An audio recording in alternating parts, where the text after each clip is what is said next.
Hi, how's it going? I am the Justin Ho person that wrote this thing and shot it and directed it, all that stuff. Anyways, it's funny. I always find myself returning to this little short film I made back in, I think it was 2014. Yeah. The thing is, this film just holds a special place in my heart because it was done so spontaneously and there was no plan really. I mean, there was somewhat of a plan. We were planning. I mean, I had a script written that I wrote in college that I kind of shelved as a companion piece to another film I did in college, which was another philosophical mumble jumble thing, just like this. But I never shot it. And Selina was visiting New York City and wanted to film something, so I took it out, and it's a poem essentially. There's nothing really that spectacular about this film at all, but it's just how it came to be. It was just fun. It was the first time in forever I was just went out with friends and filmed random things and didn't worry. And that was the thing. I didn't worry about anything. I mean, the only thing that was planned was gonna be this scene where they both see each other. This was something I had in my mind for forever, but that's about it. Besides this, everything was very spontaneous. The plan was to start in Washington Square Park, then go over to Coney Island, film there, and then return and hopefully have time to film in Times Square. That was it. Besides that shot with them on the benches seeing each other, everything was pretty spontaneous. The pigeons, especially. I mean, there's this guy, I forgot his name. But there's this guy that is kind of like a pigeon whisperer in a way. And he was at the park that day and hanging out with pigeons. So we filmed with pigeons. It was awesome. I think pigeons are pretty cool. But yeah, and here's Coney Island. And in this too, there's a feather on the ground. Literally not planned. It was just there, and we just said, this is perfect. We have the pigeons, we have birds, flight, freedom, like so much symbolism there, all unplanned. Um, but yeah, and that's what made this film. That's what makes this little short film special to me. I mean, it's not great. There's no narrative arc really. It's more experimental. And I'm personally not a fan of experimental films, but it was it brought me back to when I was younger and I used to make films with all my friends and we didn't have scripts. We just ran around and shot stuff. And it was just there was nothing.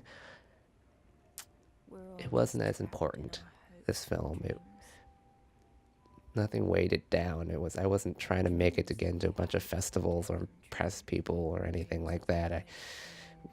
There was nothing really that I was planning for it, and it was just not being as nervous while filming, just freely doing whatever. That's why I have good memories of working on it, and which is why I'm always posting this every Valentine's Day and sharing it with people because I had a lot of fun making this, and that's a rarity nowadays, unfortunately. 'Cause filming things is so tough. All this stuff in black and white was shot on the Sony Z5U, HVR Z5U camera. It's a HDV camera.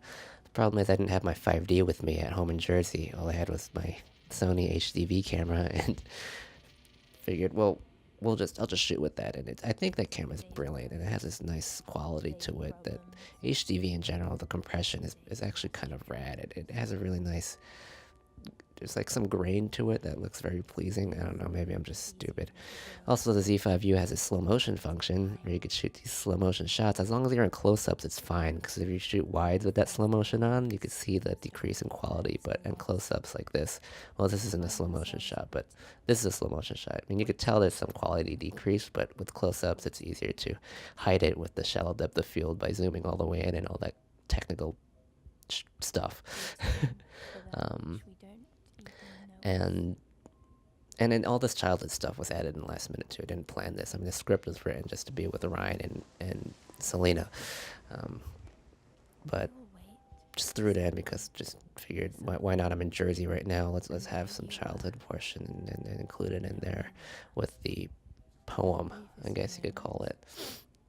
And if you look in the background, you have these oval-shaped bokeh. Bokeh is the out-of-focus circles of confusion in the background. Now that another whole point of this film was to do another test of making it look like it was shot on an actual anamorphic lens, when in reality I can't afford to rent out an anamorphic lens. They're expensive. So I did tricks, like obviously you crop it so you have the black bars on the top and bottom, so it has that wider aspect ratio that the anamorphic lens gives you, but also because anamorphic gives you that elongated bokeh, the background's all stretched out when it's out of focus. It's because of math and stuff like that, but you can't achieve that in normal spherical lenses, so I had to figure out a way to get the not only those anamorphic lens flares that got incredibly famous through J.J. Abrams, even though a lot of other directors did it prior. But everyone knows the anamorphic lens flares. So by doing that, I just put a fishing wire in front of the lens, and the fishing wire bends the light and creates these streaky anamorphic lens flares.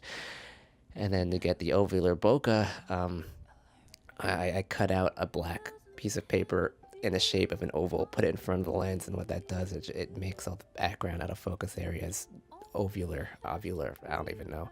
I'm not sure that made any sense, but it was a way to try to get this anamorphic look without shooting anamorphic. Because anamorphic has this very magical look, and in Times Square it's perfect with the lights. All the music's playing is from Audio Network. A guy paid Audio Network to get rights to be able to use the songs in this film, as long as I'm not making money off the film, which I'm not, and I don't plan to. But there's wonderful stuff in Audio Network. It's brilliant and great. This ending was suggested by Selina, actually. It originally ended with her walking on the beach by herself, but she suggested how about it just ends with me looking at the camera, because we had the footage, and I think that was a great idea, actually.